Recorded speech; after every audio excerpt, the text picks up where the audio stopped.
Bonsoir à tous. Ce soir, nous allons entamer notre 5e volet sur la tentation de Jésus dans le désert. Alors le titre, Conclusion et survol de la tentation dans le désert. J'aurais pu l'appeler pré-raison, c'est-à-dire en théologie, quand on a 5 volets, et le 5e volet qui sert un petit peu de conclusion, on l'appelle une pré-raison. Mais c'est pas vraiment une conclusion non plus en fait, puisque pour faire une conclusion, il aurait fallu tout voir sur les 3 tentations. Or, nous n'avons vu que quelques aspects. Donc, c'est une conclusion, une petite conclusion, pourrions dire. Et surtout, un petit survol, là encore, un petit survol, parce qu'il y a énormément de choses en fait, mais un petit survol des 3 tentations. Donc, ce qui me permet de dire aussi que ceux qui prendront cette vidéo en cours de route, là, c'est vraiment un très très fort conseil que de prendre les précédentes, parce que sinon, il y a des choses qui vont alors vraiment donner l'impression, comme on dit, de tomber du ciel, c'est-à-dire on se demande d'où ça vient. Mais là, je ne vais pas forcément, pour gagner du temps, je ne vais pas reprendre toutes les démonstrations que nous avons faites les dernières fois. Donc je vais prendre tout simplement les conclusions pour aller un petit peu plus loin. Donc je vous propose pour commencer de relire le texte. Alors Jésus fut emmené par l'Esprit dans le désert pour être tenté par le diable. Après avoir jeûné 40 jours et 40 nuits, il eut faim. Le tentateur s'étant approché lui dit: « Si tu es fils de Dieu, ordonne que ces pierres deviennent des pains. » Jésus répondit: « Il est écrit, l'homme ne vivra pas de pain seulement, mais de toute parole qui sort de la bouche de Dieu. » Le diable le transporta dans la ville sainte, le plaça sur le haut du temple et lui dit: « Si tu es le fils de Dieu, jette-toi en bas, car il est écrit, il donnera des ordres à ses anges à ton sujet, et ils te porteront sur des mains, de peur que ton pied ne heurte contre une pierre. » Jésus lui dit: « Il est aussi écrit, tu ne tenteras point le Seigneur ton Dieu. » Le diable le transporta encore sur une montagne très élevée, lui montra tous les royaumes du monde et leur gloire, et lui dit: « Je te donnerai toutes ces choses si tu te prosternes et m'adores. » Jésus lui dit: « Retire-toi, Satan, car il est écrit, tu adoreras le Seigneur ton Dieu, et tu le serviras lui seul. » Alors le diable le laissa, et voici, des anges vinrent auprès de Jésus et le servaient. Nous avions vu, et je le répète parce que ça va être vraiment important, tout particulièrement ce soir, que ce passage est introduit par un terme grec, toté, qui signifie dans ce cas, en raison de cela. Et nous avions vu que avant, ce qui s'est passé, c'est tout le texte du baptême de Jésus. Et donc, à partir de là, il y a beaucoup de commentateurs qui disent que il y a eu la tentation parce qu'il y a eu le baptême. Et donc, c'est ce qui permet de dire aux jeunes qui veulent se faire baptiser, ou aux moins jeunes, enfin en tout cas ceux qui veulent se faire baptiser, dire: oh hop là, attention, parce que juste après ça va être très difficile, il va y avoir la tentation. Il y a comme ici une loi de cause à effet. Alors qu'en réalité, ce qui s'est passé juste avant ce texte toté, c'est-à-dire en raison de cela, c'est cette voix de Dieu qui dit: tu es mon fils bien-aimé. C'est-à-dire que en qui j'ai mis toute mon affection. Donc c'est vraiment un message d'amour du Père, et à partir de là intervient la tentation, enfin ce qu'on appelle la tentation. C'est un terme qu'on va avoir de plus en plus de mal à utiliser, on va le voir. Donc si je reprends notre texte, maintenant on sait que la raison, juste ce qui s'est passé juste avant et qui a poussé Jésus par le Saint-Esprit à aller au désert, c'est cette voix qui s'est fait entendre dans les cieux. Et il y a un petit mot qui suit, en grec, « o », qui est utilisé en prose pour insister sur l'opposition entre 2 personnes ou 2 entités. C'est-à-dire qu'il y a une opposition forte, évidemment, qui saute aux yeux, l'opposition entre le diable, les paroles du diable, et justement la parole de Dieu le Père, qui s'est exprimée juste avant. Donc ça, c'est une opposition forte, qui est évidente, tombe sous les yeux, enfin sous l'entendement, à la simple lecture. Puis il y en a une autre, c'est qu'on voit que l'Esprit de Dieu conduit Jésus, puisque nous avions vu que l'Esprit a conduit Jésus jusqu'au désert, mais tout le temps qu'il était dans le désert, Jésus a été conduit par l'Esprit. Et puis on a l'opposition, l'insoumission de l'homme, Jean, qui vertement s'opposait à Jésus. Donc on a 2 oppositions ici, une qui est mise en évidence, je dirais, dans le texte par la traduction, par la forme de la prose utilisée, donc elle est mise en évidence, et l'autre est plus discrète. Et nous allons voir qu'en fait, en réalité, celle que l'on voit quand on lit n'est pas. Et qu'en fait, celle qui est, c'est l'insoumission de l'homme par rapport à la conduite de l'esprit. Ça, nous allons le voir ce soir. Donc, prenons Matthieu, chapitre 4, le verset 2. Après avoir jeûné 40 jours et 40 nuits, il eut faim. C'est l'introduction. Puis ensuite, je reprends notre découpage, c'est-à-dire que les 4 précédentes. Ensuite, nous avons ce qu'on appelle la première tentation, avec le tentateur s'étant approché, lui dit « Tu es le Fils de Dieu et ordonne que ces pierres deviennent des pains ». Ensuite, on a la deuxième tentation, entre guillemets. On a la deuxième tentation. Excusez-moi.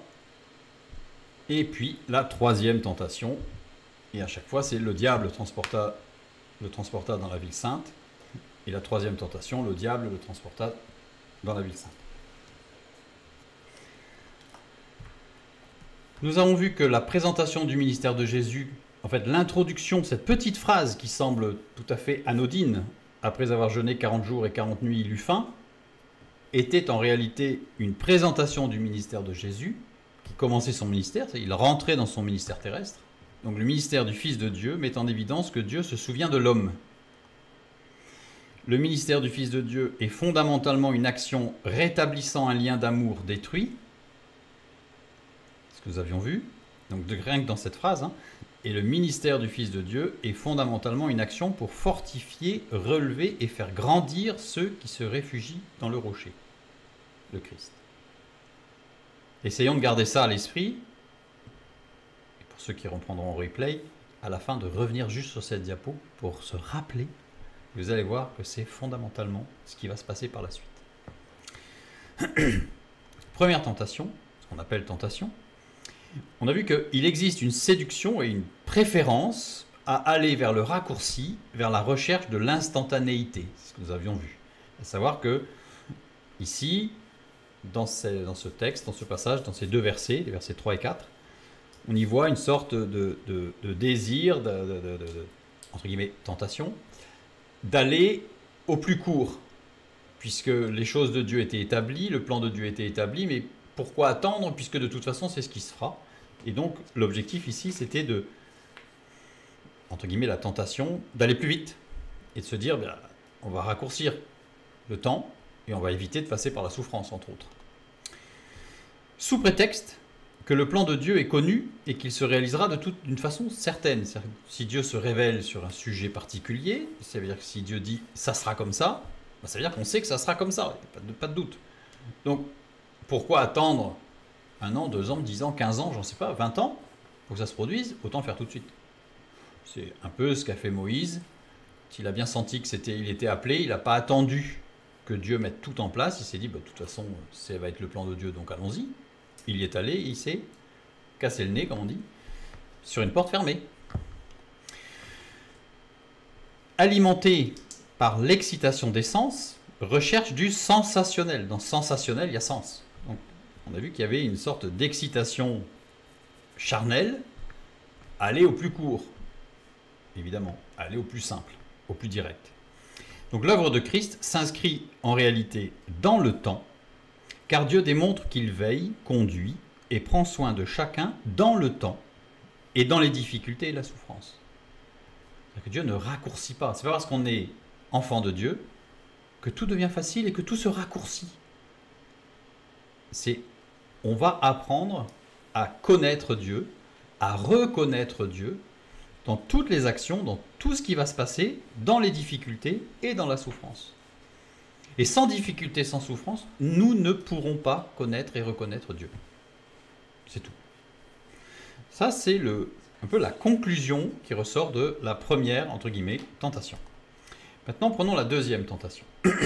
Toujours entre guillemets. Chaque fois que j'emploie tentation, il faut bien se dire que je le mets entre guillemets. Il existe une séduction et une préférence à aller vers la simplification et le choix d'une voie qui présente moins ou pas de risque de chute ou de manque de foi. C'est-à-dire que si j'ai 2 solutions, une solution qui va nécessiter une marche par la foi extraordinaire, c'est-à-dire comme Pierre sortir de la barque et marcher sur l'eau, je vais trouver des raisonnements qui vont me dire que c'est pas forcément la meilleure solution parce que je risque de choir, je risque de tomber, de chuter. Donc peut-être prendre une autre solution plus sécure.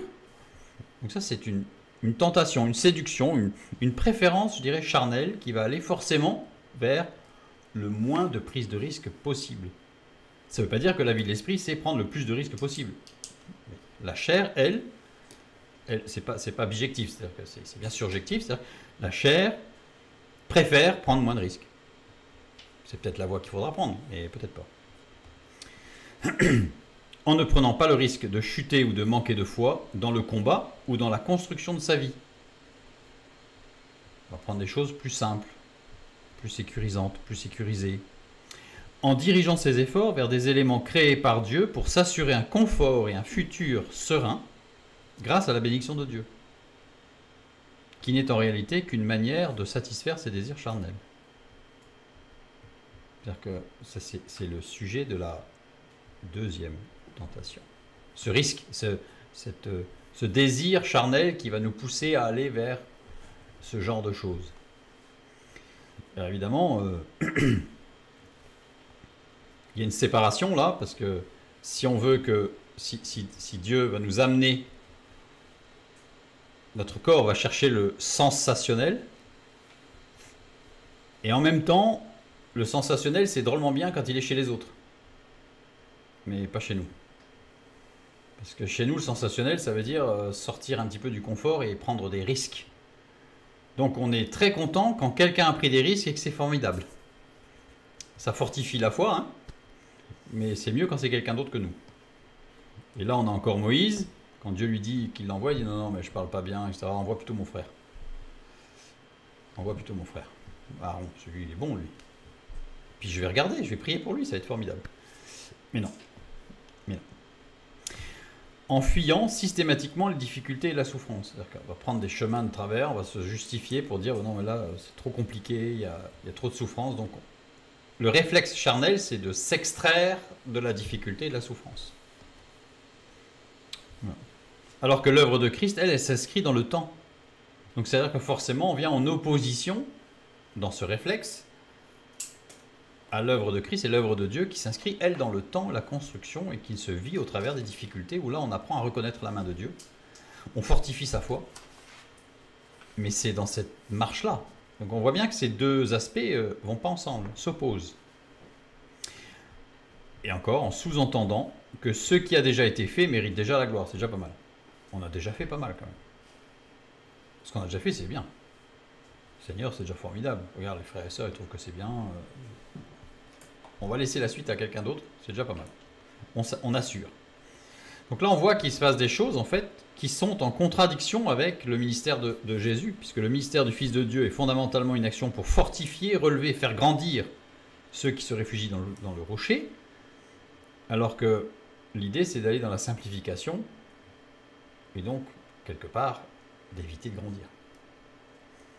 On dit souvent, c'est quand on commence sa vie d'adulte, et quand on passe l'adolescence, en fait, c'est une période un petit peu compliquée, pour certains en tout cas, et souvent on entend dire que l'adolescence, c'est dur de grandir et de devenir adulte en fait, parce que devenir adulte nécessite de prendre des responsabilités, de faire des choix, d'assumer ses choix, d'assumer des responsabilités, parfois d'aller un peu au front pour défendre les siens, alors que tant qu'on est enfant, il y a papa et maman, parfois il y a les grands frères, grands sœurs, et puis on se laisse porter. Donc, grandir, ça nécessite parfois une prise de risque. Et la troisième tentation, entre guillemets, il existe un piège subtil qui consiste à se projeter dans une situation conforme à la promesse de Dieu et d'imaginer qu'il pourrait y avoir un léger glissement, un tout petit accident de parcours. Donc on a une promesse de Dieu, formidable. Et puis on se met à imaginer que ça va pas être facile et qu'on va peut-être pas y arriver et qu'il va y avoir des difficultés. Donc on se projette plus dans la difficulté, dans les problèmes potentiels, que dans la promesse de Dieu. Encore Pierre sur l'eau. Il est sur l'eau, il marche sur l'eau. Et à un moment donné, qu'est-ce qu'il fait? Il regarde l'eau, il regarde les vagues, il regarde plus Christ. On regarde les difficultés. Qu'est-ce qui se passe? On commence à sombrer.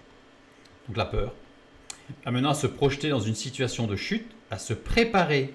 C'est-à-dire qu'à partir du moment où on se projette dans une situation de chute spirituelle, eh bien on se prépare physiquement, psychologiquement, moralement et spirituellement en se configurant déjà à avoir glissé. Je donne l'exemple. Si on imagine qu'on se fait agresser, imagine si tu te faisais agresser, tu ferais quoi? Alors, on se met dans la situation où on se fait agresser et qu'est-ce qui se passe? Notre rythme cardiaque augmente, pourtant il ne se passe rien. Le rythme cardiaque augmente, on commence à produire la noradrénaline, du cortisol au niveau des glandes surrénales, etc. Donc, tout le système en fait se met en route alors qu'il ne se passe rien. On est juste dans l'imagination, on imagine, on se projette. Donc quand on commence à se projeter par rapport à la promesse de Dieu dans les difficultés, eh bien on se prépare, à mal vivre la difficulté. Alors que si on se projette, ce n'est pas la méthode Coué, c'est simplement de où est-ce qu'on pose nos regards.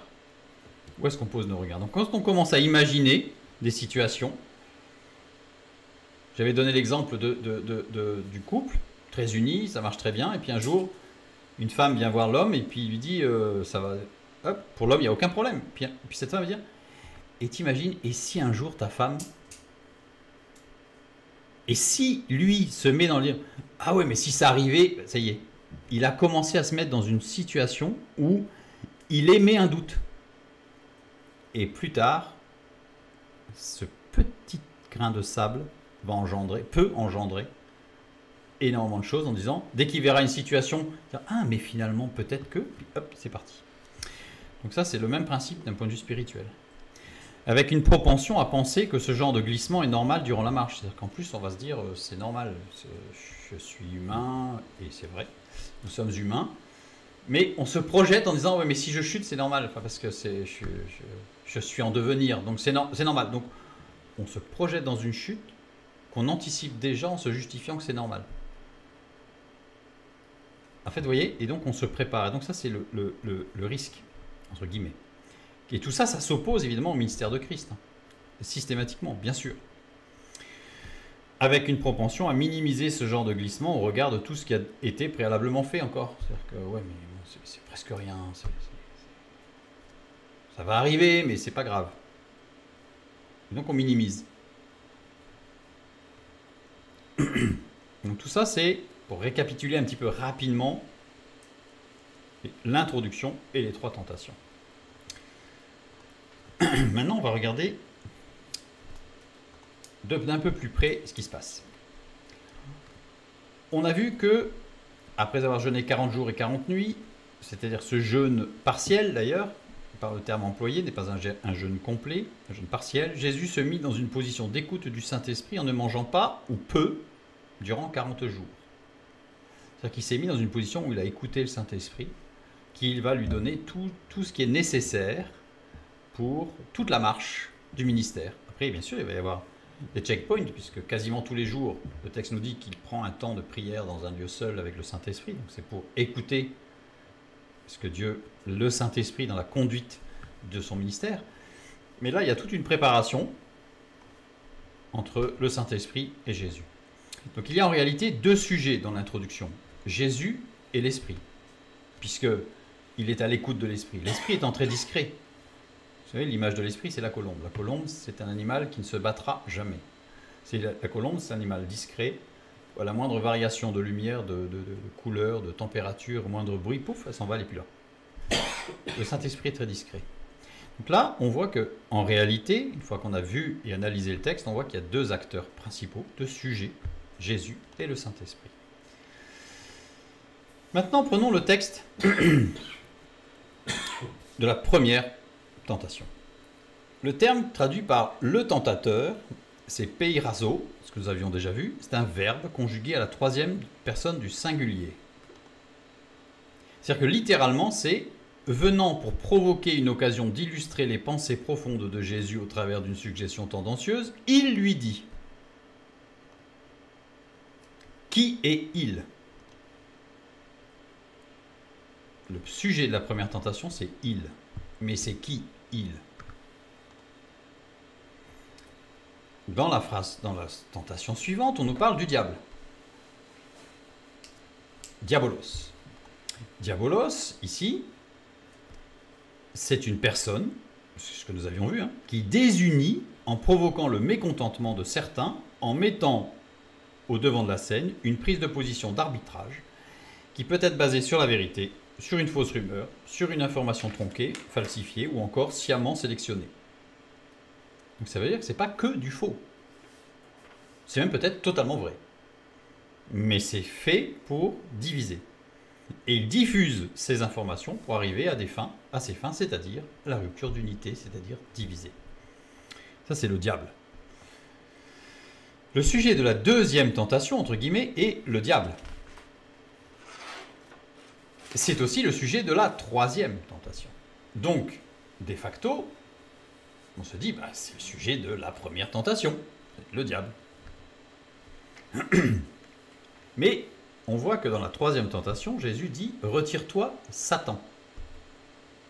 Satana, qui est une reprise d'un terme hébraïque, qui désigne une personne qui incline, éloigne de ce qui est central, fondamental, du but, qui amène à regarder ailleurs ou à considérer autre chose que ce que Dieu a dit ou établi. C'est-à-dire qu'on va donner un léger angle par rapport à un but précis, on va dévier légèrement, regarde juste à côté. C'est pas loin, c'est juste à côté. C'est juste à côté.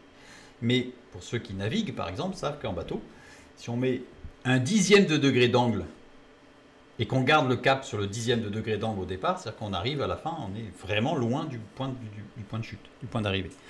Donc là, c'est le Satan, c'est celui qui fait dévier comme ça, petit à petit ou légèrement par rapport au but. Dans la troisième tentation, on a le diabolos qui se présente, puisque c'est bien le diable transportant encore sur une montagne élevée, lui montrera tous les royaumes, etc. Il lui dit, et Jésus dit, retire-toi de moi, Satan. Mais Jésus repousse Satan. C'est surprenant. C'est surprenant.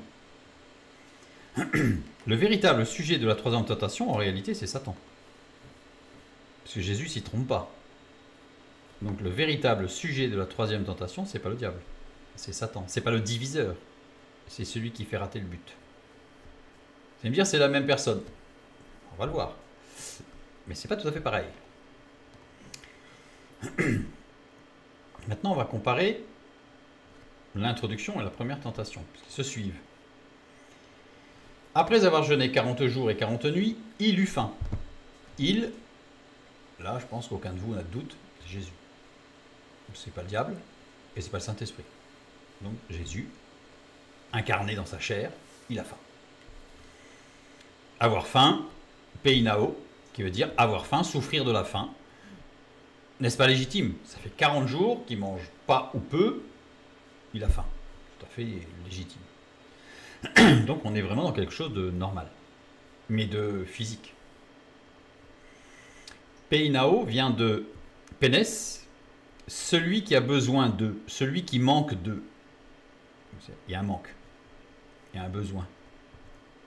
Avec l'idée de pincement. C'est pas un manque subjectif, c'est qu'il y a un vrai manque et qu'il y a, à défaut d'une souffrance, on va parler d'un pincement. Il y a quelque chose. Une petite crampe d'estomac, vous voyez. Pénès est utilisé par les Septante pour traduire ébion, qui est oppressé, qui est troublé. Dak, qui est aussi oppressé et troublé. Donc c'est-à-dire que on voit bien que les Juifs qui ont traduit l'Ancien Testament en grec, donc qui était évidemment hébraïsant et helléniste, ont utilisé ce terme pour décrire un mot hébreu, enfin deux mots hébreux qui veulent dire oppressé, ou qui est oppressé, qui est troublé. Et là, en l'occurrence, par la faim. C'est Jésus. Et Dal, qui est par terre. L'expression est claire, il est par terre. Donc, quand on est par terre, en général, quand on dit je suis par terre, c'est que c'est pas une position de force et de puissance.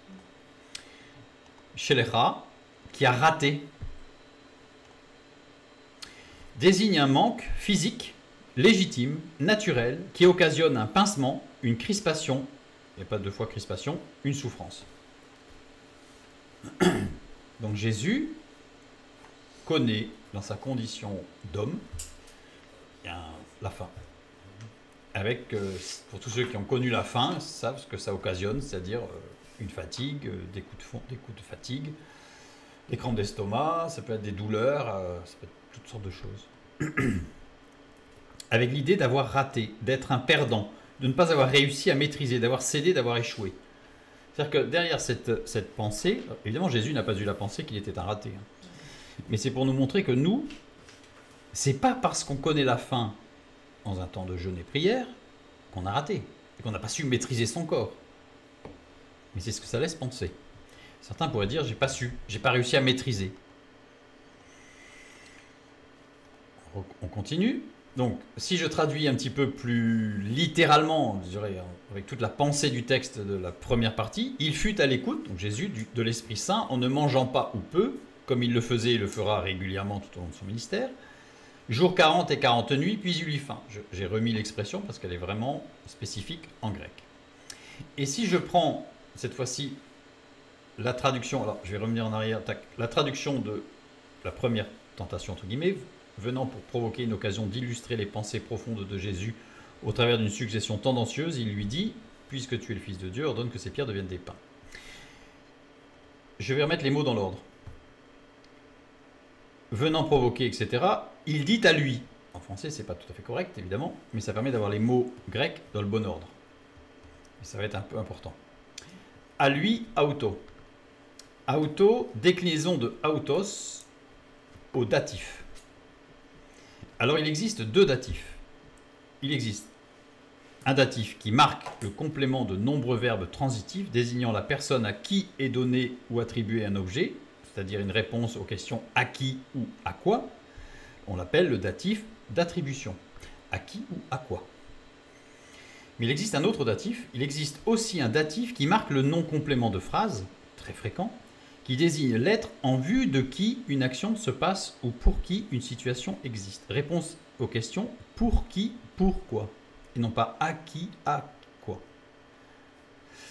Il est souvent appelé datif d'avantage ou le datif d'intérêt. Seul le contexte ou parfois l'adjonction d'une préposition peut indiquer de quel datif il s'agit. C'est-à-dire qu'en fait, il n'y a pas moyen en grec de savoir s'il s'agit d'inde du datif, d'attribution ou du datif d'avantage, sauf le contexte. Donc on va regarder le contexte. Si c'est un datif d'attribution, c'est à lui. C'est la traduction qui a été choisie. Il dit à lui. Si c'est un datif d'intérêt, c'est il se dit à lui-même. On sent que c'est pas pareil. Regardons le verbe dire, qui va nous permettre de savoir si c'est un datif d'attribution ou un datif d'intérêt. Épo. Épo ne s'emploie qu'au passé. Il veut dire dire. Peut se conjuguer à l'aoriste, auquel cas il veut dire se dire. Ah. Et là, il est conjugué à quoi? Mais il est conjugué à l'aoriste. Ça veut dire que Jésus n'a pas dit à quelqu'un, mais il s'est dit à lui-même. C'est-à-dire qu'il s'est exhorté. Face à une difficulté physique, il s'est exhorté lui-même avec la parole de Dieu. L'aoriste indique une action hors du temps, ni passé, ni présente, ni future, ou vrai dans le passé, le présent, le futur, c'est tout le temps vrai. Ça veut dire que Jésus s'exhortait lui-même tout le temps, en fait, par la parole de Dieu. Aoriste second implique une portée future et prophétique, c'est-à-dire que le fait de s'exhorter par la parole de Dieu lui-même avait une implication sur sa vie spirituelle future, évidemment. Évidemment. Et donc, il dit à lui, il se dit, ben c'est Jésus. Là, on sait bien que ce n'est pas le diable qui se dit à lui-même, et que ce n'est pas le Saint-Esprit qui se dit à lui-même. Donc, du coup, à partir du moment où on a fait cette analyse grammaticale précise, on se rend compte que c'est bien Jésus, il s'agit bien de la même personne. Donc, le « il », ce n'est pas le diable. Il n'y a pas eu d'intervention diabolique ou satanique ici. Puisque venant pour provoquer une occasion d'illustrer, venant, qui est venu? Il a eu faim. Les achères. Okay. Il a faim, c'est dans la suite, hein. Il a faim. Et le terme montre qu'il a plus qu'un petit peu faim. Il souffre, son corps demande à manger. Et là, ça provoque une occasion d'illustrer les pensées profondes de Jésus. Et elles nous ont donné. Et il se dit à lui-même. Et il s'exhorta lui-même Il s'exhorta lui-même. Regardez. Jésus, incarnation du Fils de Dieu en chair, a connu la loi du péché qui agit dans nos membres. Il l'a connue. Et pas à un moment. Il l'a connue tout au long de son ministère d'incarnation. Romains 7, 22 et 23, nous lisons. Car je prends plaisir à la loi de Dieu selon l'homme intérieur, mais je vois dans mes membres une autre loi qui lutte contre la loi de mon entendement et qui me rend captif de la loi du péché qui est dans mes membres. Donc Jésus, il a connu la loi du péché dans ses membres. Cet aiguillon-là qui vient nous, dans le meilleur des cas, titiller, et dans le pire des cas, nous harceler.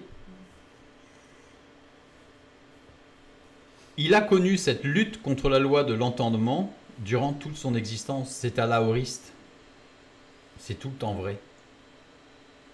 C'est-à-dire que notre maître n'est pas venu, entre guillemets, en super-héros, avec des super pouvoirs divins qui ont fait qu'en fait, c'était facile. Pas du tout. Il s'est humilié dans la condition humaine et il a connu ce que nous connaissons, nous, tous les jours. Il l'a connu tous les jours. Et là, il nous donne un peu, entre guillemets, c'est pas sa recette, c'est ce qu'il faut faire. Il s'exhorta lui-même par la parole de Dieu. Parce que sa chair lui dit, tu as faim, tu as mal au ventre, tu as des crampes d'estomac, mais puisque tu es le Fils de Dieu, claque des doigts et puis tu manges des... puis c'est bien, tu fais du pain. C'est sa chair qui disait, mais va plus vite que la musique, vas-y, puisque de toute façon tu es le Fils de Dieu. Combien de fois nous, notre chair pourrait nous dire, mais puisque tu es enfant de Dieu, tu crains rien. Mais non. Jésus s'exhorte lui-même face à cette pulsion charnelle. Il s'exhorte et dit non. L'homme ne vivra pas de pain seulement, mais de toute parole qui sort de la bouche de Dieu. Quelle force. Quel enseignement. Hébreux 2, 18. Car ayant été tenté lui-même dans ce qu'il a souffert, il peut secourir ceux qui sont tentés. Il a exactement connu notre condition humaine. Dès le début de son ministère, il écoute le Saint-Esprit. La première chose qu'il nous dit, il eut faim. Mais avec un mot fort. Il souffre dans son corps de la faim. Et dans la foulée, cette pensée charnelle qui dit, t'es le Fils de Dieu, vas-y. Et puis ces pierres vont devenir du pain, tu vas manger, tu n'auras plus mal au ventre et puis ça va aller. Mais ce n'était pas l'heure, ce n'était pas le temps de Dieu. Jésus s'est exhorté. Mais il n'y a aucune intervention diabolique là-dedans. Et il ne s'agit absolument pas d'une tentation, mais plutôt d'une révélation de la réaction du Fils de l'homme face à sa condition de chair et sa réaction, comment il a, je dirais, entretenu son esprit par la parole de Dieu. Là, je reprends notre première page, vous vous souvenez, introduction. Et bien là, qu'est-ce qu'on voit? Qu'il y avait une opposition entre la conduite de l'esprit et la soumission des hommes, la soumission de la chair. Et bien, elle est là. En réalité, le problème, il n'est pas entre le diable et les paroles de diable et les paroles de Dieu. La réalité, ici, elle est entre la chair qui pousse à des pulsions, à des désirs qui peuvent sembler naturels. Il avait faim. C'était pas surnaturel, c'était pas diabolique. Il avait faim. Il n'avait pas mangé, il avait faim. C'est tout à fait naturel. Légitime. Mais on garde l'ordre des choses. On garde l'ordre des choses. Donc là, on voit bien que ce qu'on appelle la première tentation, en réalité, n'est pas une tentation. C'est une révélation de la condition du Fils de Dieu et de sa réaction pour continuer à être conduit par le Saint-Esprit. Et non pas obéir à la chair et aux pulsions de la chair.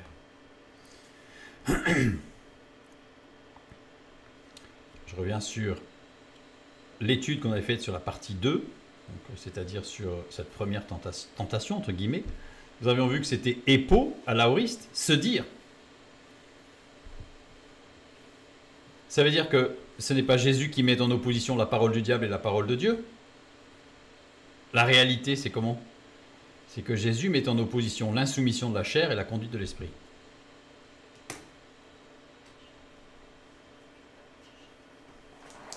Vous voyez, on n'est plus du tout sur le même registre. C'est tellement plus facile de dire que c'est le diable qui attaque. Ça nous déresponsabilise tellement. Ah, c'est pas moi, c'est le diable. C'est pas de ma faute. C'est le diable. Donc du coup, Seigneur, il faut que tu agisses parce que moi je peux pas, c'est le diable. Mais c'est pas là le problème. En tout cas, ici, dans ce cas-là, le diable, il n'est pas présent du tout. Il y a le diabolos. Mais le diabolos est celui qui divise. Et la chair est venue pour diviser entre la vie de l'esprit et la pulsion charnelle. La défense de Jésus est une dissociation totale entre la parole tentatrice et la parole de Dieu? Eh bien non. On va dire que la défense de Jésus est une dissociation totale entre les désirs de la chair et la conduite de l'esprit, avec une dynamique de se tourner vers la parole de Dieu pour l'interroger, la questionner, l'éprouver et discerner ses réponses par le Saint-Esprit qui parle tantôt d'une manière, tantôt d'une autre. On n'est pas du tout dans une tentation. On est dans une révélation extraordinaire de l'attitude de Jésus face à sa condition d'homme, de chair. Le point Q est, ce qui est intéressant, c'est que nous avions vu que la construction de la phrase montrait que le Saint-Esprit soulignait que le point culminant des trois tentations était ce qui suivait. C'était le point culminant. Et bien le point culminant, c'est quoi? Refuser les désirs de la chair qui luttent contre la loi de l'entendement. Le point culminant de ce passage extraordinaire, c'est le positionnement de Jésus qui refuse les désirs de la chair qui luttent contre la loi de l'entendement. C'est ça le point culminant. Le point culminant, c'est pas le diable. Je vous dis, il est totalement inexistant là. Il n'apparaît pas. En tout cas en tant que personnage. Et non lutter contre le diable ou contre Satan ou contre les démons. D'ailleurs, vous les avez vus, vous, les démons, dans le passage là? Vous avez des chrétiens qui passent leur vie à chasser les démons. Quand on les écoute, ils doivent prononcer au moins 500 fois le mot démon et une fois Jésus et encore s'il le prononce. Vous avez vu dans le passage là où il parle de démons, vous avez vu ça? Jamais. Jamais. C'est pas notre problème, les démons. Il y en a, je suis pas en train de dire que ça n'existe pas, mais c'est anecdotique dans notre vie. En tout cas, là, il n'en est pas parlé. Maintenant, passons à la deuxième, entre guillemets, tentation. Le sujet de la deuxième tentation, c'est le diable. Le diable le transporta dans la ville sainte. Donc là, au moins, c'est clair. On est rassuré. Quand même le diable. Je prends la traduction littérale, enfin plus proche du texte que nous avions vu la dernière fois, sans tout mettre, mais bon, pour que ce soit plus clair. Dans ce cas, le diable lui donna autorité en dépeignant avec force détail en rapport à la construction du temple, la ville sainte, etc. etc., etc. Maintenant, je mets les mots dans le bon ordre. Dans ce cas, lui donna autorité en dépeignant avec force détail en rapport à la construction du temple, le diable, la ville sainte. En français, ça ne veut plus rien dire. Enfin, c'est trop mélangé, mais ça va être intéressant de voir l'ordre.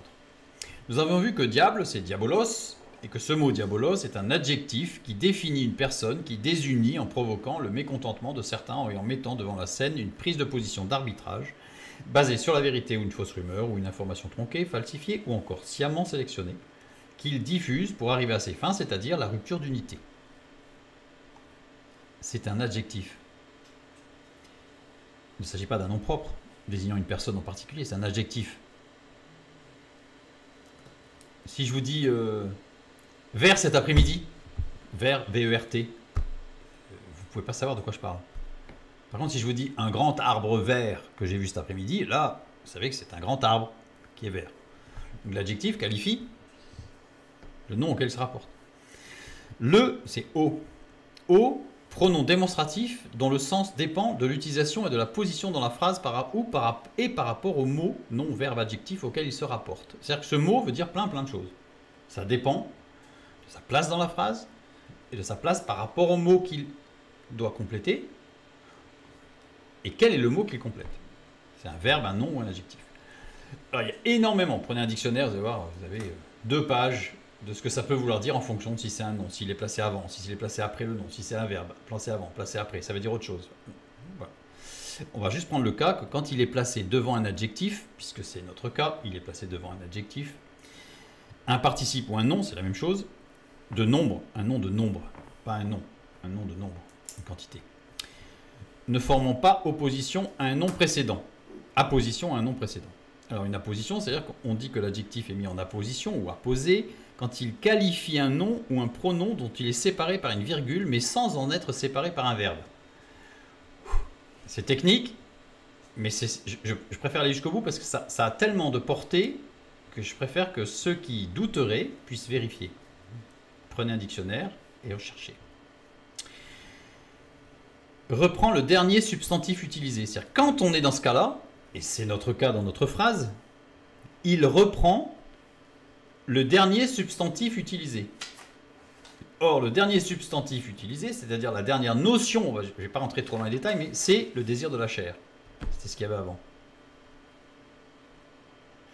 Ça veut dire qu'en fait, littéralement, c'est pas le deuxième sujet, le sujet de la deuxième tentation, c'est pas le diable, c'est le désir de la chair. Désigné comme diabolos, ce désir de la chair, c'est-à-dire comme divisant, la chair divise, les désirs de la chair divisent, rompent l'unité, provoque le mécontentement en demandant une position d'arbitrage. On l'a vu tout à l'heure, tu as faim, tu fais une prière, tu transformes ces pierres en... Là, on fait une proposition d'arbitrage, tu as faim, ben on fait ça. Mais ça engendrait quoi? L'attristement de l'esprit, puisque ce n'est pas du tout dans le plan de l'esprit. Donc le mécontentement. C'est le rôle, la chair, elle divise. Les désirs de la chair divisent. C'est pour ça que la chair peut être appelée diabolos. Mais le problème, c'est que le mot diable, si on l'emploie, c'était tellement christianisé que tout de suite on imagine le personnage, Satan. Alors que diabolos, c'est un adjectif. Le diviseur, même pas. Si je dis le diviseur, c'est j'ai mis un nom. Donc c'est un adjectif en fait, qui divise. Et donc cette position d'arbitrage de désir de la chair, c'est de dire mais non, il faut voir les choses comme corps, âme, esprit, et non pas comme esprit, âme et corps. La chair, c'est le corps, donc le corps, on le met d'abord. On a tous le réflexe de dire corps, âme, esprit. Alors que notre réflexe devrait dire esprit, âme et corps. Et la chair, elle dit non, c'est corps, âme, esprit. C'est logique. Et d'ailleurs, si vous regardez tous les sociologues, ça va vous dire la pyramide de Maslow, etc., c'est ça, c'est corps, âme, esprit. Il faut d'abord la première nécessité. La spiritualité, c'est vraiment quand on a tout le reste. Alors que la parole de Dieu nous dit, attention, recherchez premièrement le royaume de Dieu et toutes choses vous seront données en plus. Donc là, il y a la chair divise, renverse. La chair est diabolos. Alors, le verset 7. Jésus lui dit, il est aussi écrit, tu ne tenteras point le Seigneur ton Dieu. Ah, il y a un petit souci. Fémis, c'est pas sur Jésus. Voilà. Pas dans le bon ordre. Si je mets les mots dans l'ordre, toujours. Dites à lui, Jésus, il est aussi écrit, tu ne tenteras pas le Seigneur ton Dieu. On a Fémis ici. Tout à l'heure, vous vous souvenez, on avait Épo. Pour ça, par exemple, l'un des points qu'on ne va pas voir ce soir dans la conclusion, c'est que tous les verbes dire, il n'y en a quasiment aucun qui est le même. Donc ça veut dire qu'il y a des détails, en fait, une évolution dans tout ce qui se passe. Sur les verbes dire, il n'y en a aucun qui est le même. Les conjugaisons ne sont pas les mêmes. Alors en français, c'est toujours dire. Mais il y a des notions qui sont totalement différentes. Bref. Donc ici, on a dit à lui Jésus, Fémis, c'est-à-dire rendre visible ou manifester sa pensée, son opinion, ce en quoi on croit et sur lequel on s'appuie. Littéralement, c'est pas dire, c'est il rend visible sa profession de foi. Conjugué à l'imparfait. Ça veut dire que c'est tout le temps vrai. L'ordre des mots met en évidence que les regards de Jésus sont exclusivement tournés vers ce en quoi il croit et sur lequel il s'appuie. Il n'a pas les regards tournés vers son estomac qui a mal, même s'il a mal son estomac, parce que c'est un fait, mais son regard est tourné vers l'écriture. Il est aussi écrit. Et en permanence, puisque c'est un imparfait. C'est pas une fois. Son regard, c'est il est aussi écrit. La parole, la parole. Aussi, paline qui veut dire de nouveau, une fois de plus. Jésus signale clairement qu'il revient et reviendra sur le fondement de la parole de Dieu. Une fois de plus, je reviens dessus, je reviendrai dessus, et je reviendrai autant de fois qu'il est nécessaire sur la parole de Dieu. Ça, c'est la position de Jésus. Il dit à lui, auto. Auto, déclinaison de autos, au datif. Tiens, c'est le même que tout à l'heure. C'est un datif d'attribution, c'est à lui. Si c'est un datif d'intérêt, c'est à lui-même. Comment on va faire pour savoir? En fait, si on prend la logique du texte et on a compris que tout le texte se suit, ce ne sont pas des tranches de saucisson qui ont été rajoutées les unes derrière les autres. C'est que tout ça, ça se suit dans une logique évidemment parfaite. Eh bien, il se dit à lui-même. Il se dit à lui-même. C'est tout. Le diable n'est pas là non plus. Ce n'est que ce qu'on a vu en introduction, à savoir une opposition entre les désirs de la chair et les désirs de l'esprit. Et la conduite de l'esprit. Tu ne tenteras point le Seigneur ton Dieu. Alors je ne vais pas tout regarder parce que ce serait long, mais on va juste insister sur ce que Jésus nous révèle dans sa position, dans sa profession de foi, puisque c'est Phémi qui est mis là, donc c'est une profession de foi. C'est une expression grecque, on a vu, qui reprenait l'expression hébraïque, l'Éternel ton Dieu, avec l'Éternel Yahvé, ton Dieu Elohim. Nous avions vu que Yahvé, c'est celui qui est, et celui qui fait être. Elohim, c'est celui qui fait exister, c'est le Créateur, Genèse 1. Celui qui fait être, c'est Genèse 2. Enfin, il se manifeste sous l'angle de celui qui fait être. Il se manifeste sous l'angle de celui qui maîtrise les forces de la nature, Elohim ou Yahvé. Maître des lois naturelles, Yahvé. Et il se révèle toujours sur, on voit bien, tous les textes de l'Ancien Testament, c'est l'Éternel ton Dieu. Évidemment, c'est le même. C'est le Dieu transcendant, le Dieu personnel, attentionné, qui implique l'amour, alors que Elohim, c'est le Dieu immanent, le Dieu de la nature, des forces naturelles. Et c'est pour ça qu'on peut faire confiance en Dieu, parce que non seulement il nous aime, il nous écoute, mais il est tout-puissant. Si vous écoutez les gens qui ont des religions, ou même des idéologies, ou qui croient dans la force de la nature, ou la force, ou l'énergie cosmique, ou je ne sais pas quoi, il manquera toujours le transcendant. Ils sont toujours liés à un Dieu tout-puissant qui peut tout faire, qui s'appelle Zeus, Hercule, ce que vous voulez. Mais il n'est pas attentionné, il n'est pas amour, il n'est pas transcendant, il est immanent. La science aujourd'hui, elle cherche quoi? L'immanence, mais pas la transcendance. C'est pour ça qu'aujourd'hui, vous avez le Dieu science, qui est la recherche de Elohim, et qui reconnaît de la puissance dans la nature, qui reconnaît un ordre extraordinaire, etc., qui reconnaît, il n'y a pas de problème. Mais il n'y a pas la transcendance. Donc nous avons vu que le désir de la chair, dans la présentation, en fait, c'est le diabolos. C'est pas Satan, hein. Je ne suis pas en train de dire que Satan, c'est la chair, hein. Attention. Hein. Mais que le terme diabolos a été christianisé, et qu'en fait, le désir de la chair, c'est ce qui divise. Et donc, à ce titre, c'est un diabolos. Et on a vu que l'arbitrage, en fait, c'était corps, âme, esprit versus esprit, âme et corps. Corps, âme, esprit. Ça veut dire que on a les sens, les 9 sens, qui sont stimulés, et en les stimulant, qu'est-ce qu'elle fait? Elle vient détruire l'esprit pour ne laisser à l'esprit qu'une position de, on va dire mort, mais en fait c'est pas une mort, mais d'enfermement, de non-expression, voilà, de silence. Et là, bah, c'est l'exaltation des sens. C'est ce que nous vivons très souvent dans notre société aujourd'hui. Les 9 sens sont complètement suralimentés en permanence par toutes sortes de moyens.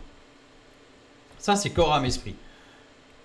Si jamais j'ai pas mon cinéma, si j'ai pas mon restaurant, si j'ai pas la bonne nourriture, si j'ai pas le sport, si j'ai pas ceci, je ne peux plus vivre. Comme si c'était ces éléments-là qui devaient me nourrir. Ça, c'est corps, âme, esprit. Les désirs de la chair, first, premier. Donc c'est un étouffement et un isolement de l'esprit, avec un petit e, hein, l'esprit de l'homme. Étouffement, isolement de l'esprit de l'homme. Ça, c'est ce que veut la chair. Maintenant, esprit, âme et corps. C'est ce que propose la parole de Dieu. À savoir, Jésus-Christ dans une vie qui vient alimenter l'esprit, et par le Saint-Esprit qui du coup vient nourrir notre esprit, eh bien l'esprit vient purifier nos sens, et nos sens vont s'épanouir vers l'extérieur. Vous voyez? Donc là, on est dans un épanouissement. D'ailleurs, un épanouissement, si je vous dis épanouissement, vous pensez à une fleur, qu'est-ce qu'elle fait une fleur? Elle part de boutons et elle s'ouvre. Elle va vers l'extérieur. Donc l'épanouissement de nos sens, c'est de l'intérieur vers l'extérieur et non pas l'inverse. Et non pas l'inverse. Donc c'est un épanouissement de tout l'être. C'est même pas un épanouissement de l'esprit, c'est un épanouissement de tout l'être dans l'équilibre et l'unité. Ce que présente la chair du plan de Dieu. La chair va présenter une vision tout à fait différente de ce que Dieu propose dans sa parole. Voilà ce que va présenter la chair. C'est-à-dire, on va alimenter l'esprit qui va réduire les sens et les éteindre. Une vie d'ascèse, quoi. Une vie d'ascèse. C'est-à-dire étouffement des sens et des plaisirs. La chair va présenter le plan de Dieu comme étant un étouffement des sens et des plaisirs. Alors que le plan de Dieu, il n'est pas là. Le plan de Dieu, c'est un épanouissement de tout l'être, à savoir esprit, âme et corps. Une fois qu'on a compris la mécanique, on voit bien où est la division. Si j'essaye de résumer de façon très courte, mais ce que veut la chair, c'est exister pour être. Exister, on voit bien, c'est tout ce qui est naturel, tout ce qui est physique, tout ce qui est palpable, tout ce qui se goûte, ce qui s'écoute, ce qui s'expérimente. Donc, la chair, elle dit, si tu veux être quelqu'un, il faut que tu existes. Pour exister, il faut voilà. Alors, il y a tout ce qu'il y a derrière. Hein. Propension à écraser l'autre, parce qu'il faut que j'existe. Donc, si j'existe, il faut que je parle plus fort que l'autre. Il faut que j'existe. Ça, c'est exister pour être. Ce que la chair présente du plan de Dieu. Ne plus exister pour être. La chair, elle dit, non, si tu veux être quelqu'un conforme à la parole, avec le Dieu, il faut que tu n'existes plus. Il faut que tu n'existes plus. Voilà, tu te mets dans une grotte quelque part, ermite, tu n'existes plus, puis là, ça va être formidable. Donc forcément, ça tue. Ça tue une partie de notre être. Ce qui n'est pas du tout le plan de Dieu. Le plan de Dieu, c'est être pour exister. On inverse tout, là. On inverse tout. Résumons encore plus précisément, encore plus. Alors là, on fait vraiment du condensé. Hein. Ce que veut la chair, c'est avoir. Avoir. Faire des expériences. Donc, avoir de l'expérience. Avoir de l'expérience.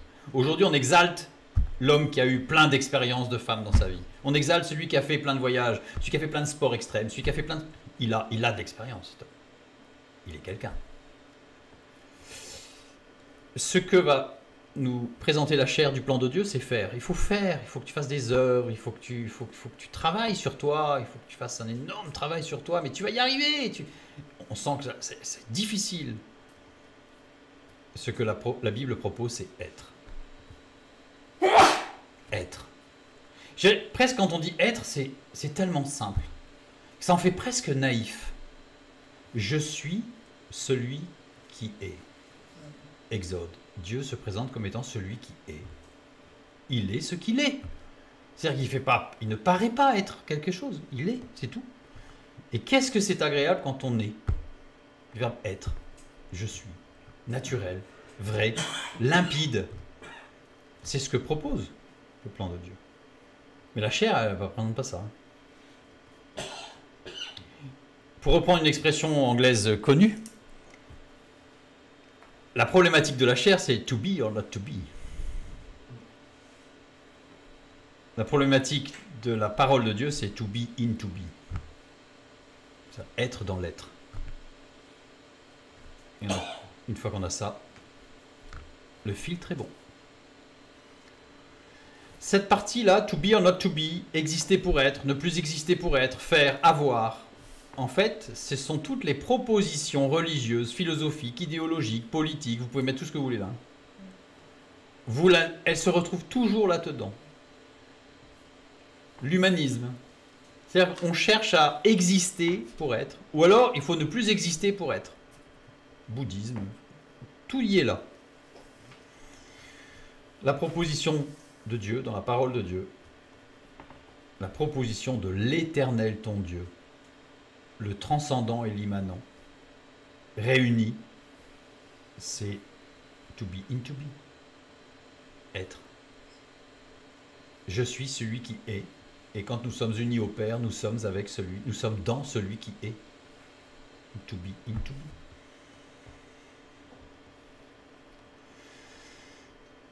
Nous avons vu que le désir de la chair s'était divisé.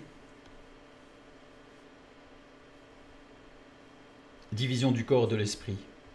La chair propose de diviser le corps et l'esprit. Soit on exalte le corps et on étouffe l'esprit, soit elle nous dit, si tu veux exalter l'esprit, il faut que tu détruises ton corps. Mais ça, c'est la chair qui dit ça. C'est pas le Saint-Esprit. Ce n'est pas la parole de Dieu.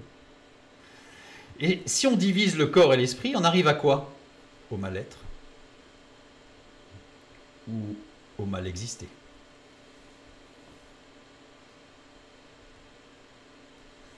Dépression, mélancolie, asthénie, abattement, neurasthénie, boulimie, insatiabilité, anorexie, inappétence, épuisement, affaiblissement, défaillance, apathie, irrésolution, angoisse, désintérêt, perte d'estime de soi, repli sur soi, recherche de sensations, agressivité, goût à rien, défaut de concentration, irritabilité, blablabla.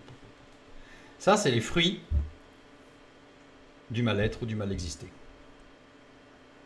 qui arrivent à une division du corps et de l'esprit, par une exaltation de l'un ou de l'autre en détruisant l'autre.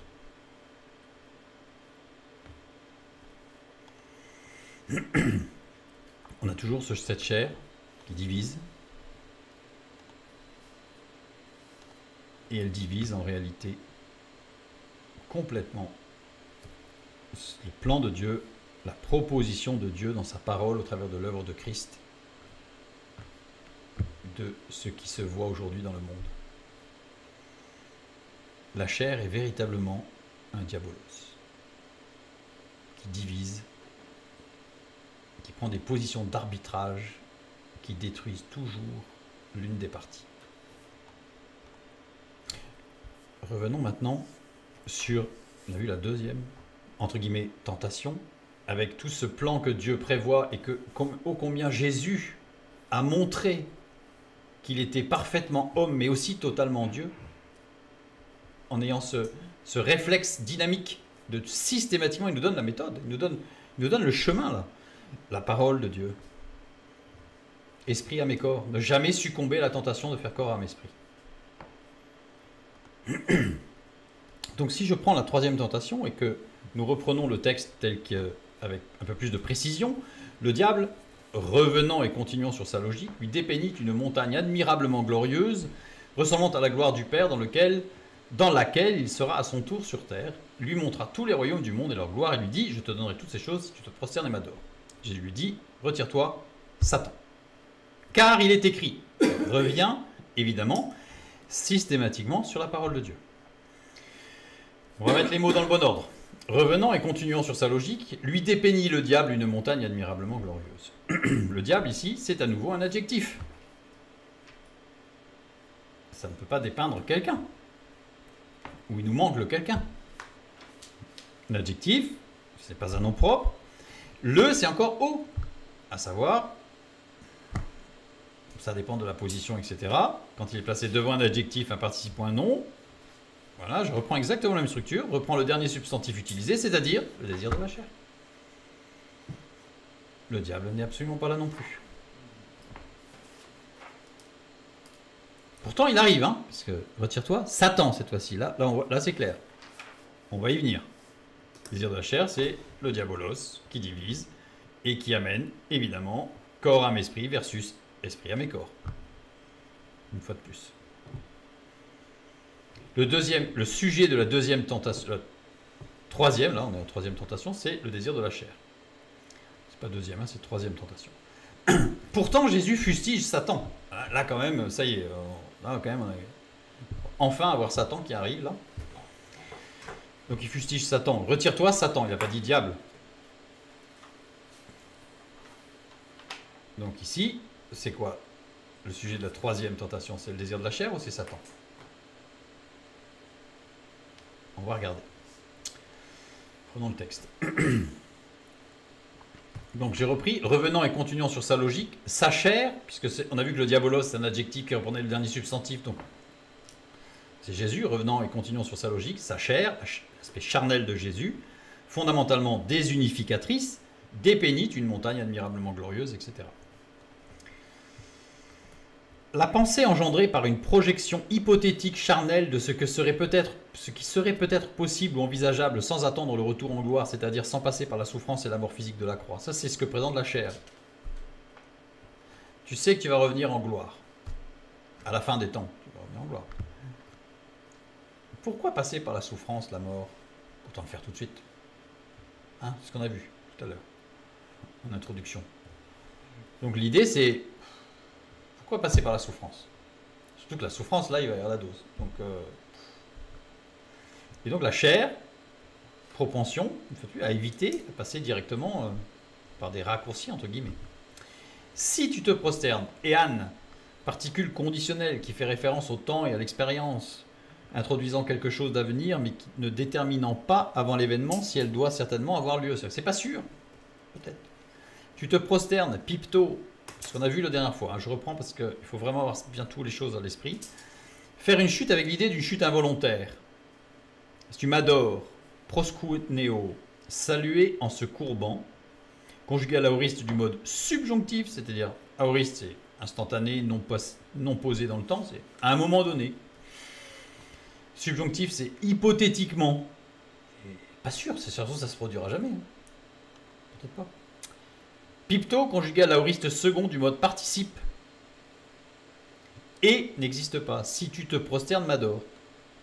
Donc ça veut dire quoi? C'est-à-dire que la chair vient d'émettre l'idée que dans le cas où, après avoir reçu toutes ces choses, hypothétiquement, il viendrait à glisser un jour, il ne s'agirait certainement pas de quelque chose de spirituel, ce serait juste une salutation respectueuse et certainement pas une position de chute spirituelle. Je ne sais pas si vous avez déjà vu, quand vous faites une... Ou même... Alors, on va parler des enfants, parce que c'est plus facile, mais ça ne se met pas dedans. Un enfant qui fait une bêtise.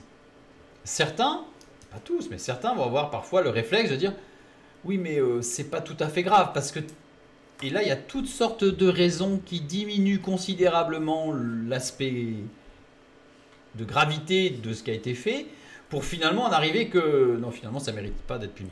Je ne sais pas si vous êtes déjà arrivé. C'est-à-dire que d'arriver à toutes sortes... Et en tant qu'adulte, ça arrive combien de fois? Non, mais c'était pas grave. Il y a eu des circonstances atteignantes qui font qu'on peut... Non, on peut largement penser que, voilà j'ai largement dépassé la limitation de vitesse. J'étais à 110 au lieu de 80, mais c'était pour doubler un camion. Qui lui-même doublait une mobilette. Donc c'est pas de ma faute, en fait. Il fallait que je fasse vite. Enfin, on arrive toujours à dire que finalement, c'était pas ma faute, en fait. Et bien là, c'est le même principe. C'est tout le processus. Donc la chair, elle a une tendance à dire non, mais c'est pas de ta faute. Hein. C'est le diable.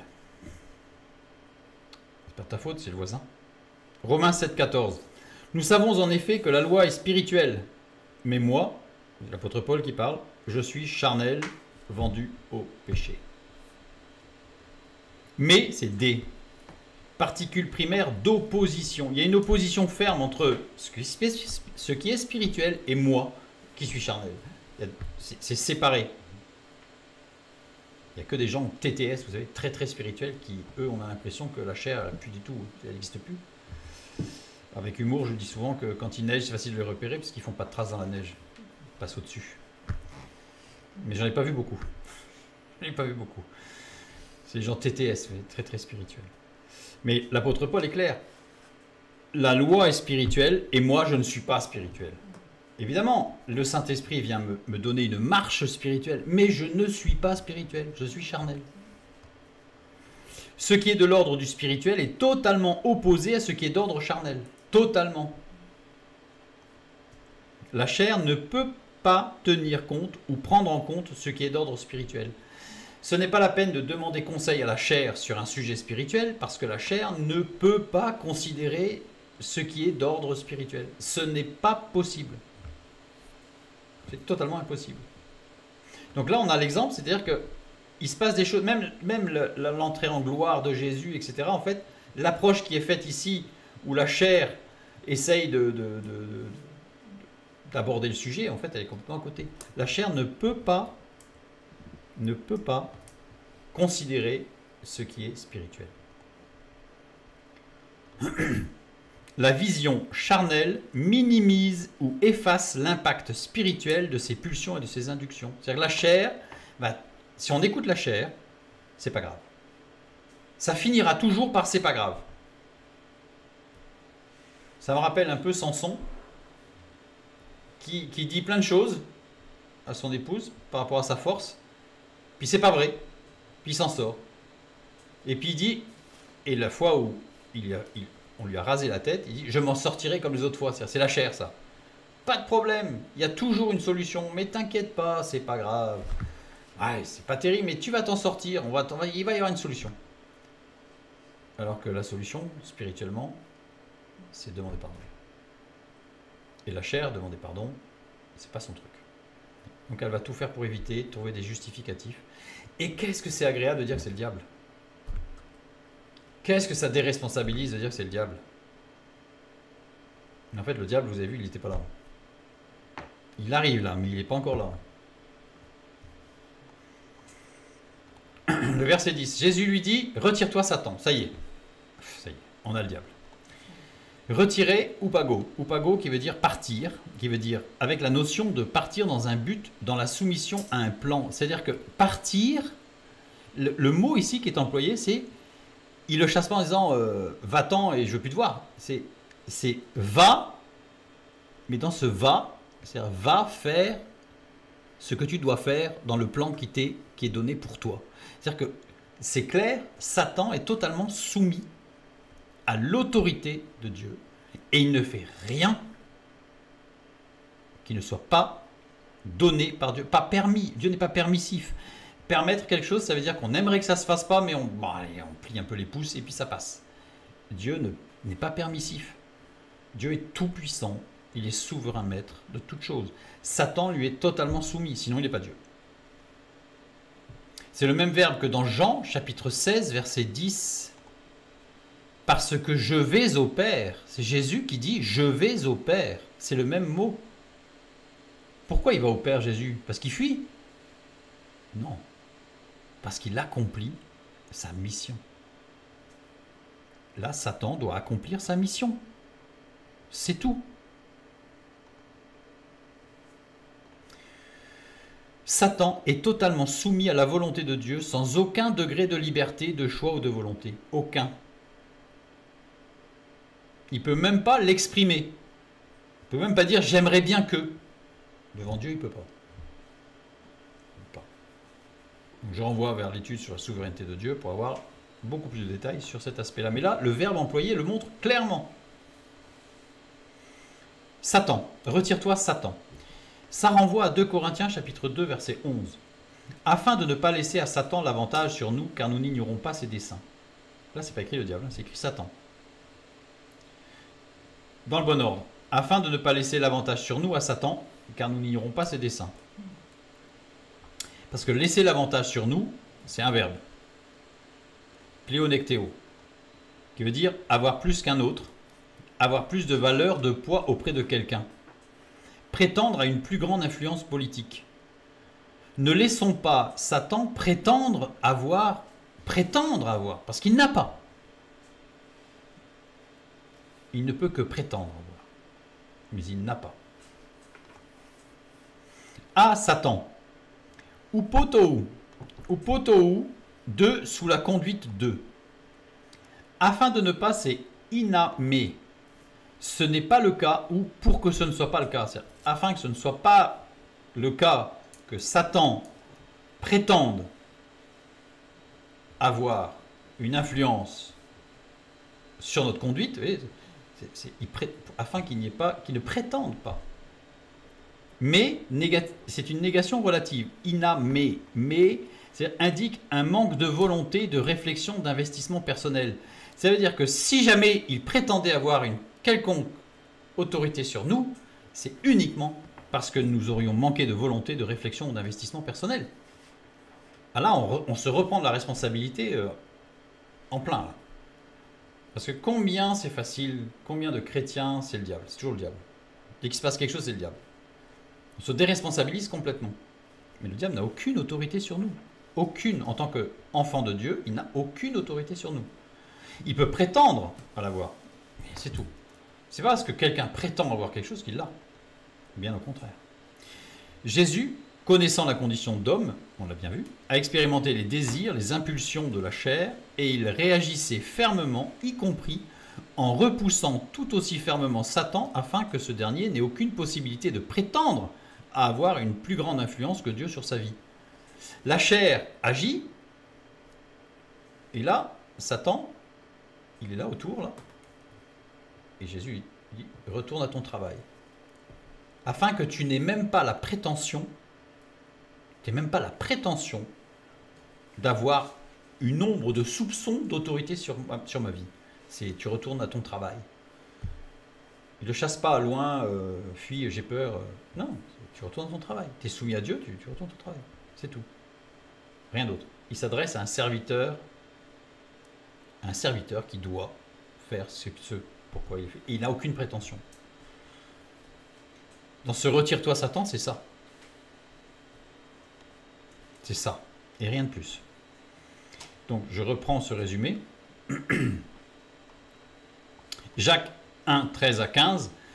Que personne, lorsqu'il est tenté, ne dise « c'est Dieu qui me tente », car Dieu ne peut être tenté par le mal et il ne tente lui-même personne. Mais chacun est tenté quand il est attiré et amorcé par sa propre convoitise. Puis la convoitise, lorsqu'elle a conçu, enfante le péché, et le péché, étant consommé, produit la mort. Vous avez vu Satan, là, vous ? Moi, je ne l'ai pas vu. Regardons ce texte précisément. Ça veut dire que c'est très intéressant. Alors, pas tout, mais quelques points. Que personne, lorsqu'il est tenté, ne dise. Tenter, c'est ek peirazo. Être dans une position où tout va bien, et on essaye pour voir. On essaye quelque chose pour voir. On fait une tentative pour voir si ça marche. Dieu ne peut évidemment être tenté car il est omniscient et prescient. C'est-à-dire qu'il ne peut pas tenter, essayer quelque chose pour voir. Il sait. Donc il ne peut pas tenter s'il sait. Donc il sait qu'il connaît tous les liens de cause à effet, toutes les conséquences, il sait. Et en plus il est prescient, c'est-à-dire qu'il sait même avant. Donc il ne peut pas être tenté, c'est clair. Une fois qu'on a compris le verbe, c'est une évidence. Mais chacun est tenté, justement, essayez, quand il est attiré, excelco. Excelco, c'est un terme de chasse qui désigne un élément pour leurrer, attraper avec un leurre. Donc, on est attrapé par un leurre, c'est même pas attiré là, on est attrapé. C'est-à-dire qu'on est le poisson qui mord l'hameçon, ça y est, il y avait un ver au bout, il a voulu manger le ver, il est attrapé parce qu'il a été leurré. Et amorcé, déléasso, terme de chasse pour garnir le piège d'un appât. Les deux sont conjugués à la voix passive et au participe. Ça veut dire que littéralement, c'est en étant leurré et en servant d'appât. C'est-à-dire que celui qui est leurré, ben, il sert d'appât pour les autres aussi. Tout d'un coup, il devient un piège. Il devient un piège. Donc, c'est même pas attiré et amorcé. C'est celui qui est leurré, donc qui a été attrapé par un leurre, qui devient lui-même un piège et un leurre pour les autres, par sa propre convoitise. Propre, c'est idios. Idios, qui veut dire qui appartient en propre à quelqu'un ou à quelque chose. Qui appartient en propre. Donc c'est vraiment personnel, quoi. Convoitise, epithumia, qui veut dire désir. Mais ce qui est intéressant, c'est qu'il y a en grec 3 mots pour définir le désir. On a epithumia, on a thumos, et on a logistikon,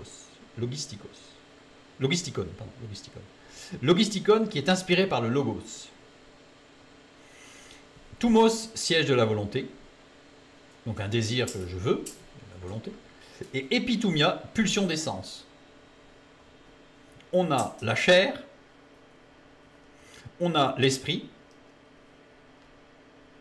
et on a la volonté qui oriente la prédominance de choix entre la chair et l'esprit.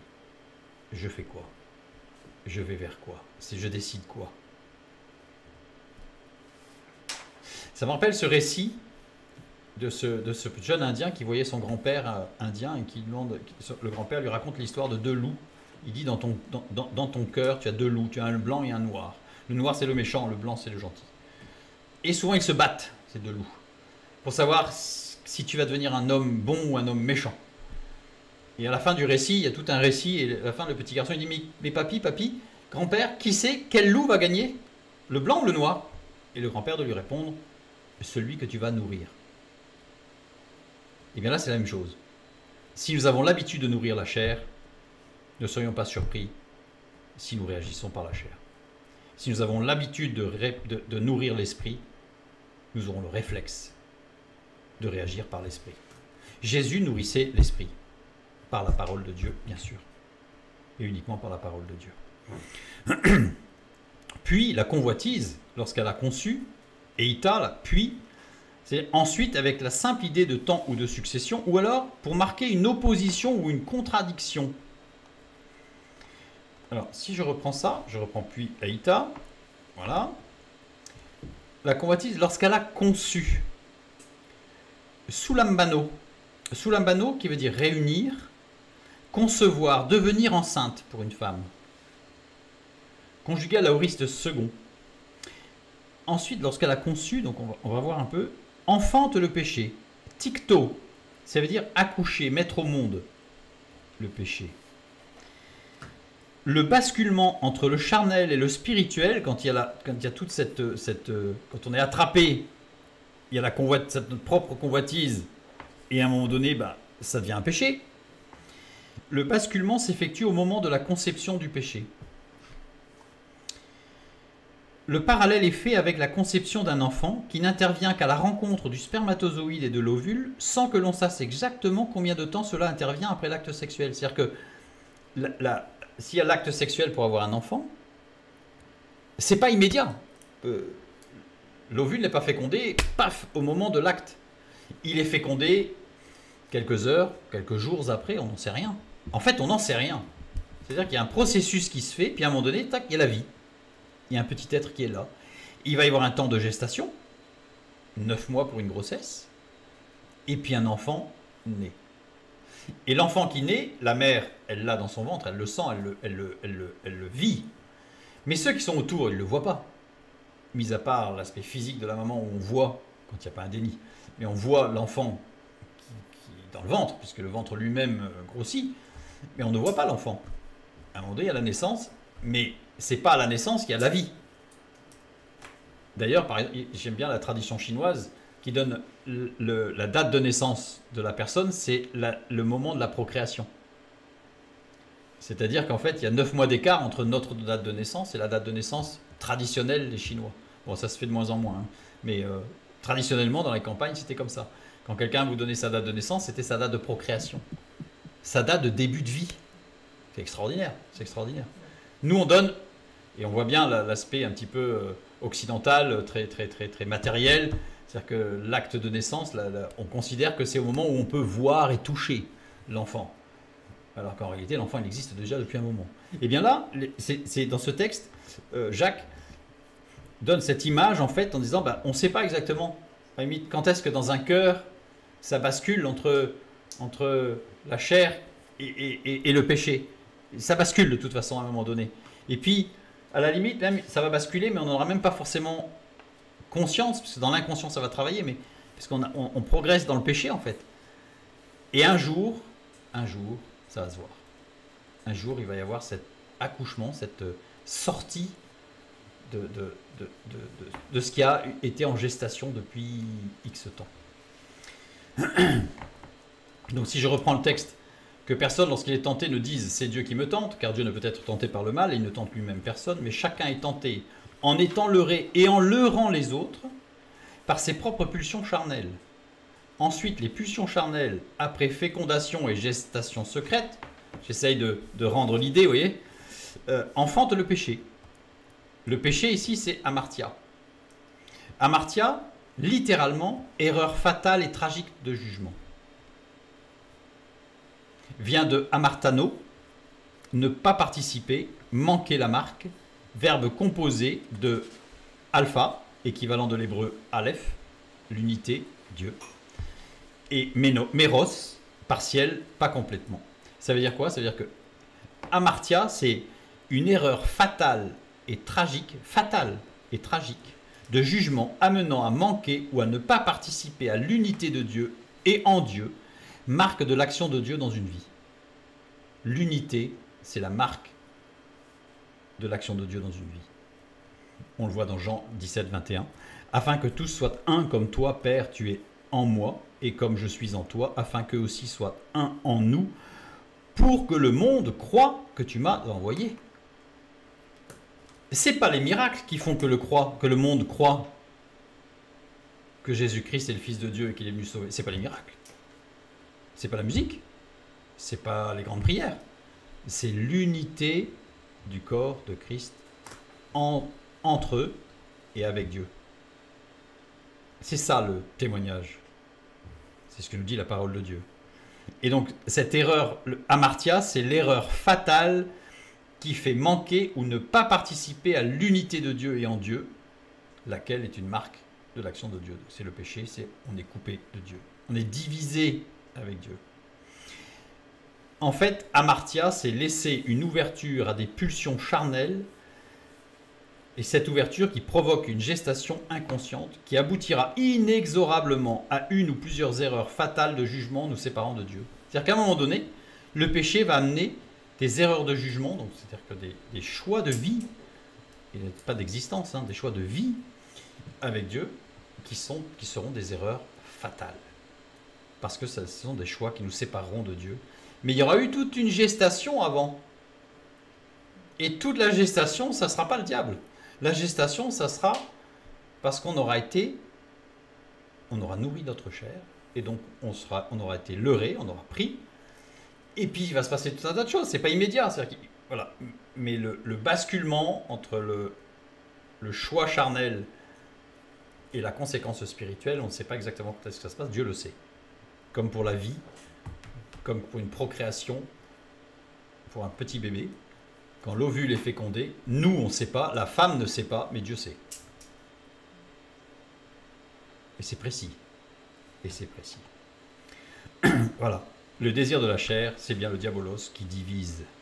Qui divise alors que l'unité est le témoignage de l'action de Dieu. J'ai remis une traduction que j'ai essayé de... Voilà, alors elle est un peu plus lourde, mais voilà, mais que chacun est tenté en étant leurré et en leurrant les autres par ses propres pulsions charnelles. Ensuite, les pulsions charnelles, après fécondation et gestation secrète, enfantent une erreur fatale et tragique de jugement amenant à manquer ou à ne pas participer à l'unité de Dieu et en Dieu, marque de l'action de Dieu dans une vie. Et cette erreur fatale et tragique de jugement, etc., étant consommée, produit la mort. Étant consommée, apotéléo. Apotéléo qui veut dire achever, accomplir. Satisfaire ses désirs. Littéralement, apotéléo, ça veut dire satisfaire ses désirs.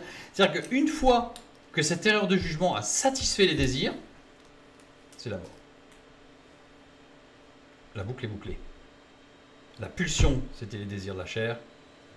Et une fois qu'on est arrivé à nourrir les pulsions de la chair, on s'est séparé de Dieu.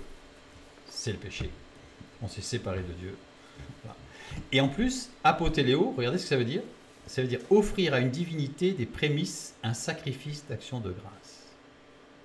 Ça veut dire qu'à partir du moment où on a accompli les désirs de la chair, par tout ce processus, on est dans l'idolâtrie. On est véritablement séparé de Dieu. C'est le péché. Apotéléo, réaliser la dernière action qui complète une œuvre. Le péché, voilà, c'est comme la cerise sur le gâteau. C'est-à-dire que le gâteau, il existe déjà, le péché, il est là. Mais c'est la cerise sur le gâteau qui fait que c'est la mort. C'est la mort. Drôle de cerise. Produit la mort. Apokouéo, qui veut dire engendrer, donner naissance. On est toujours encore dans cette idée, en fait, de cette image de la procréation. Retire-toi de moi, Satan. Jésus. Voilà. Je reprends le texte tel que nous l'avons lu. Pour bien comprendre qu'on est vraiment dans cette dynamique. Alors le diable le laissa. Alors le diable le laissa. Mais là, on revient sur le diable. Là.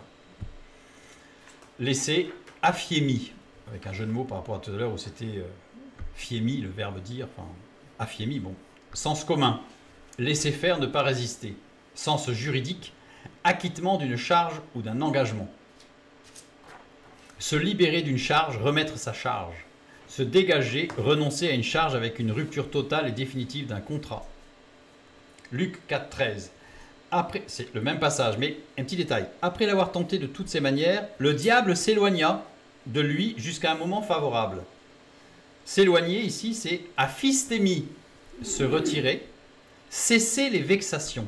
Littéralement, ça veut dire cesser les vexations. C'est-à-dire que la chair a cessé les vexations. À partir du moment où Jésus s'est positionné les regards sur la parole de Dieu et a affirmé que son point d'ancrage était la parole de Dieu, la chair a cessé les vexations. Abandonné. De lui jusqu'à un moment favorable, kairos, jusqu'à un temps particulier. C'est-à-dire, c'est pas un moment favorable, c'est un temps particulier, jusqu'à un autre moment, quoi. Où la chair va remonter, on est charnel. 1 Pierre 5, 8, soyez sobres, veillez, votre adversaire, le diable. C'est pas écrit Satan là. Le diable rôde comme un lion rugissant, cherchant qui le dévorera. Littéralement, soyez sobres, veillez, votre adversaire diviseur rôde comme un lion rugissant. Reprenons ce verset. Rôder, péripatéo, qui veut dire être attaché à, aller et venir, faire bon usage des opportunités. Comme un lion rugissant, oroumai, c'est un apax qui n'apparaît que là, rarement utilisé dans les textes grecs, qui veut dire pousser des cris de détresse ou de joie. Hurler comme des animaux, conjugué à la voix moyenne, ou passive déponente, c'est-à-dire il y a une action de l'esprit. Cherchant qui il dévorera, katapino. Katapino formé de deux mots, kata et pino. Kata, le long d'eux, envers, contre, depuis, entre. Et pino, boire, se réjouir, au sens figuratif, nourrir l'âme, la rafraîchir, l'imbiber jusqu'à l'éternité. Donc cherchant qui il va imbiber. Soyez sobres. Pour lutter contre cet adversaire, diviseur, la chair, il faut être sobre. Népho. Sans excès dans le sensoriel. Sans excès dans les sens. Et c'est pas dit en tuant les sens. C'est-à-dire sans excès dans les sens. Moyen de résistance, c'est justement ne pas être excessif dans les sens. C'est-à-dire, on a des sens, mais on épanouit les sens. On n'est pas contrôlé par les sens. C'est-à-dire que l'idée que la chair, les sens se développent pour étouffer l'esprit, c'est pas ça. L'idée présentée par la chair de dire on développe l'esprit pour réduire la chair à néant et la détruire, c'est pas ça. Ce n'est pas ça. Par contre, l'idée, évidemment, qui est donnée par la parole de Dieu, c'est que Jésus-Christ, dans une vie, l'esprit nourri par le Saint-Esprit, amène inexorablement un développement de l'esprit, à savoir une purification des sens et un épanouissement de tout son être.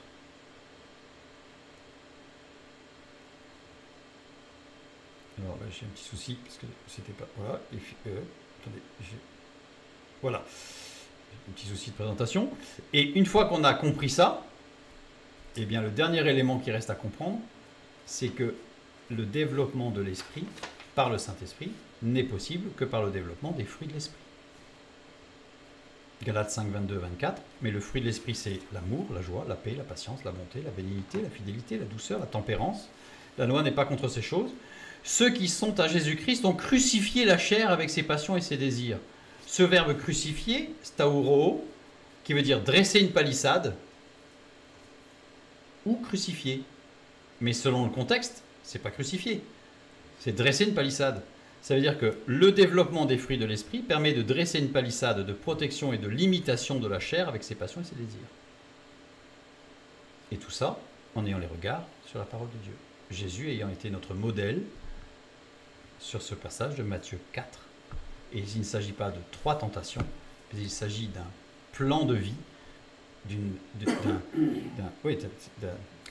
d'une d'une stratégie, on va dire, de vie avec Dieu, basée sur la parole de Dieu, par le Saint-Esprit, qui permet à la chair de rester dominée, et non pas ni détruite, ni dominante. Que Dieu vous bénisse, et à bientôt.